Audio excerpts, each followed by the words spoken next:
So the final hurdle for these two before the winner gets a shot at the big fat undisputed against the overrated and thin resumed Alexander Usyk. Usyk has become overrated as a heavyweight champion historically and underrated as a pound-for-pound guy historically, right? He's one of the greatest pound-for-pound fighters who ever lived. Come on now. But as a heavyweight, the resume, while it's excellent at the top, is a little thin. He hasn't beaten, 10 top heavyweights, right? Something like that. I mean, I know I talk some shit, but this plug is on another level, isn't he? So he cleans up undisputed at cruiserweight. He has a couple of warm-up fights at heavyweight, which is fair enough. One of them warm-ups was against Chisora, by the way, who's not exactly an easy fight for someone who's new to the heavyweight division. Then he beats the very best heavyweights in the world at the time of him fighting them and does them all twice. What more do you fucking want? It's just waffle, isn't it? Just talking for the sake of talking. Have a day off, Max, bruv. Bloody hell. Anyway, yes, Alexander will bolster up his very thin resume against either Joseph Parker or Fabio Wardley, but who's it gonna be? Well, do you know what? I get a feeling that Parker's got a bit of fire in the belly. He's been talking a bit strong lately. He's expecting to do the business and do it big style with a big fat hairy knockout. I suppose it's a bit of the frustration creeping out based on him being longed off by Usyk, who wanted to go on a break, not to mention being stitched up by Danny Boy when he pulled out for, well, fuck knows, a cold. That was the world title fight that Joe thoroughly deserved, but either way, now you get the sense he's coming to take what he considers to be rightfully his. And then for Wardley, well, fair play to the man, he's not phased one button about all this. He's had all the questions fired at him from mugs like me about how this is a major step up, how the Hooney performance is a worrying sign when you're stepping up a further level towards Joe, but he just brushes it off like an absolute champion. Jonesy, 91-90. I give him zero chance against Joseph Parker. Are all these just your little burner accounts? Is that what Maybe, but yeah. I'm going for a Parker decision, possibly late stoppage. So what do you say to me and Jonesy? And you're not allowed to say we'll see.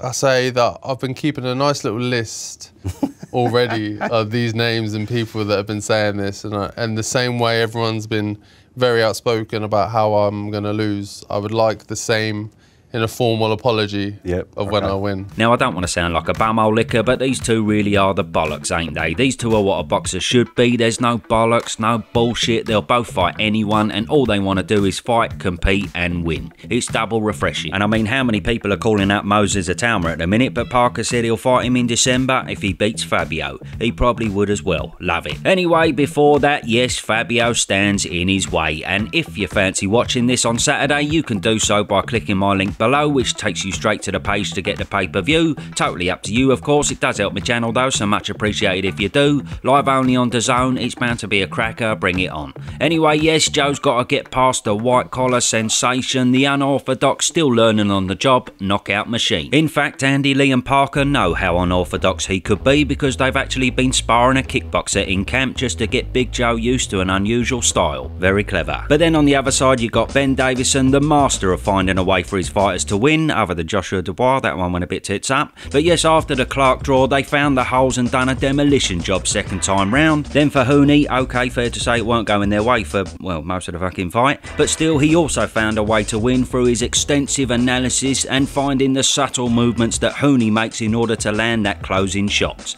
However, Ben surprised a lot of people with what he said about Hooney and Joe on TalkSport. I just think Hooney's got a very, very good IQ. I think he's a very underrated boxer. We made that clear. It was a bad style matchup for Fabio. He was the last on our choice, to be honest.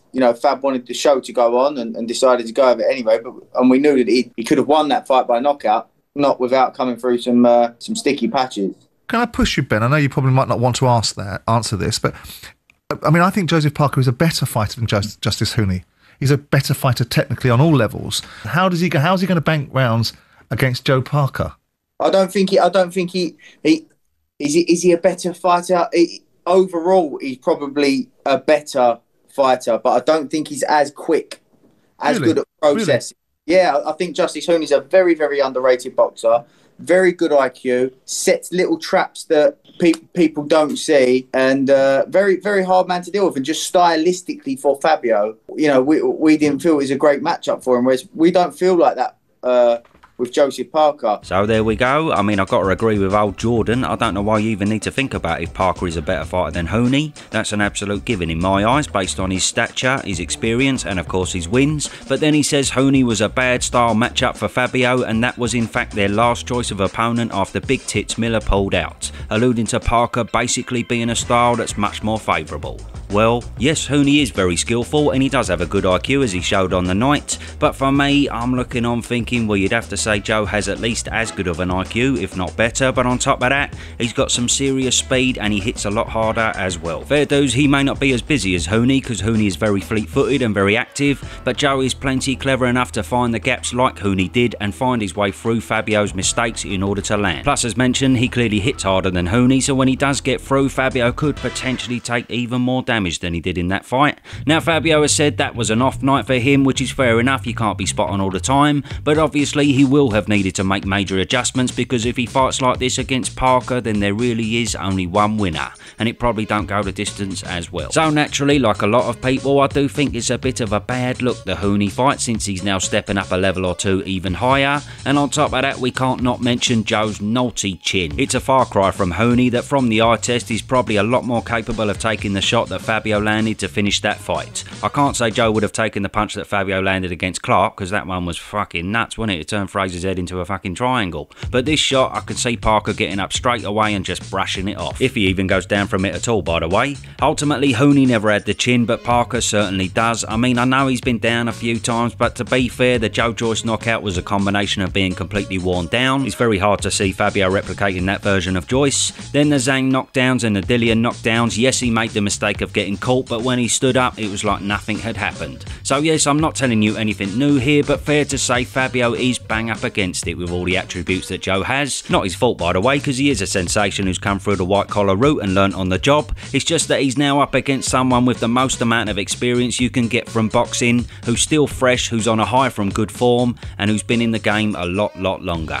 The only asterisk for Joe that I can see here is the slight inactivity over the past year and a half. Okay, he's had a couple of rounds against Bakole, but the last time he was up against a real live opponent was Big Bang in March last year. So will that play an effect? Well, we'll only find out on the night. However, of course, having said all that, there ain't nothing to say that Wardley can't get the job done if he lands an absolute fucking perler. He's done it 18 times before, even counting the Richard Lartey one when he clearly had a fucking bet on himself. Look at this. Oh dear, I've been knocked out. Went down like a sack of spuds, didn't he? Fuck off, I'm not having that one. But anyway, yes, he's fully earned the right to be called the UK Deontay Wilder, because he's got a lethal right hand and he is dangerous at all times. Plus, never mind Joe being tough as they come, this man is fully on that level as well, an absolute warrior. Best believe he ain't going out unless he's absolutely nailed to the canvas. So now then, with most people seeing Parker being able to win in different ways, on points and by knockout, yet Wardley pickers only being able to really see him winning by knockout, does that mean Fabio's only got a puncher's chance? Well, maybe to some, maybe you could call it that. But either way, with what this man has done in the past, it's a pretty fucking good puncher's chance, isn't it? So yes, we can never count him out until the final bell. But anyway, enough from a mug who's never been in the ring. Let's hear from what some of the well-respected big dogs have to say. Joseph Parker's middle name, Dennis. It's mad that, isn't it? Joseph Dennis Parker, wow. He's put together a very good record, but you know, only 3 fights ago he drew for the British title, and now he's fighting probably the best, one of the top 3 heavyweight in the world. So I think the leap in competition is absolutely massive, and I honestly think Parker will stop him inside 4. I think that Parker will win this fight by KO, because Parker is fast and strong. I am with Team Parker. I still think that Joseph should prevail in this one. It won't be easy. He's going to have to be on his P's and Q's, I think, to be able to defeat and to knock out somebody like Wardley.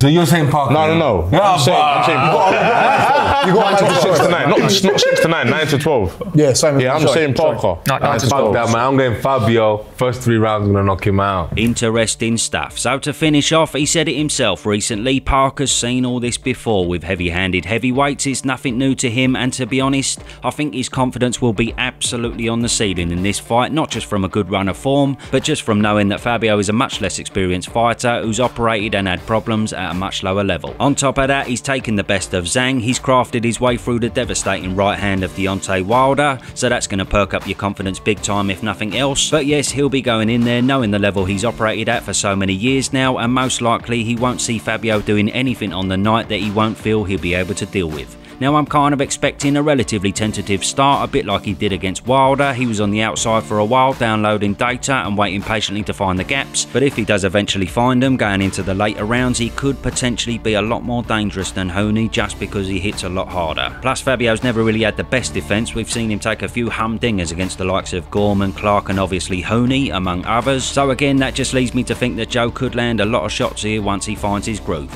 I mean, as long as, by the way, the inactivity isn't clear to see. If he's switched on and sharp, then yes, he's going to be a handful. But don't get me wrong, I'll be fucking buzzing if Fabio wins, and he certainly has got the power to do so, but I just can't look past the safe bet and the skill set of Joseph Parker that could eclipse Fabio significantly on the night. And that is me, so tell me your predicos below. I am all over it. For the record, thanks for your comments, by the way, I do see them and it means a lot, even the ones quoting me off. Oh, and as promised, for those of you who've seen it, I'll make a formal apology to Fabio in writing should he win, and he has every right to call me a clueless bellend. I genuinely hope that happens. What a fairy tale story it will be for this man if he pulls it off. Don't forget, link below if you fancy watching it, and ta-ra for now.